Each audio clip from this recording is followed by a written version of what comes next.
Guys, we're talking about the GOAT. JayZ, we all know, one of the greatest rappers of all time. The first hip-hop billionaire. Enough said. Woo!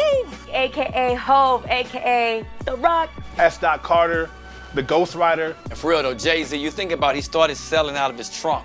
You know what the game was about back then, right? 20-something years later, look what he's done for hip-hop. JayZ is everything that a rapper should aspire to be. Look what he's done for people with Rock Nation.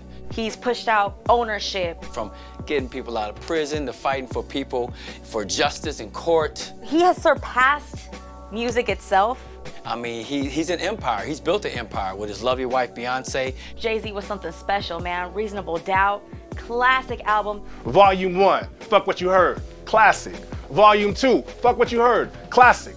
Volume 3, had a couple whack songs on there, I'm gonna keep it real, but that's still a classic too, fuck y'all. The Blueprints, just so many hits, man. The Dynasty, Rock La Familia, classic shit. Also, really the debut of Kanye West and Just Blaze, you know what I'm saying? To be able to go from the 90s to the 2000s to the nows. Then we go to the Black album, and then American Gangster, and then it kind of falls off by then, I ain't gonna lie. I'm gonna give Nas his props because the Nas and JayZ beef, I'm gonna have to go with Ether on that one. Sorry, Jay, you still the GOAT though, we still love you. Not only was he a dope lyricist, not only did he set all the trends from everything from getting people to stop wearing throwback jerseys to being one of the first rappers to release an album every year. People weren't doing that before JayZ. Now all these rappers, they got a project every 6 to 12 months.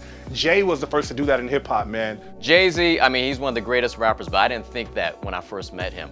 There was on Reasonable Doubt, which came out 23 years ago, there's a song called 22 Twos, right? And that's a recreation of a freestyle he did at the spot called Mad Wednesdays, which I was at in New York City. I just happened to be there with my friend Chuck Chillout. What up, Chuck Chillout? You're a hip hop head, you know who he is. So he took me to this spot where that live acts, and this young kid named JayZ went on there and did that freestyle that you hear on the Reasonable Doubt album.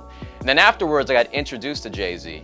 And one of his boys handed me his card. He's like, yo, son, this is JayZ. We got our independent label, Rockefeller. And I was like, well, Rockefeller. In my head, I'm thinking, that's real suspect. These guys ain't going nowhere. Yeah, he's like, yo, make sure, you look out for JayZ. I'm like, yeah, sure, whatever. And then, was I wrong? After that, JayZ just like took off, and Rockefeller, I mean, I thought that name was suspect, but the whole world was throwing up the rock. So, JayZ, I'm sorry, I didn't think you'd make it, but you are one of the greatest.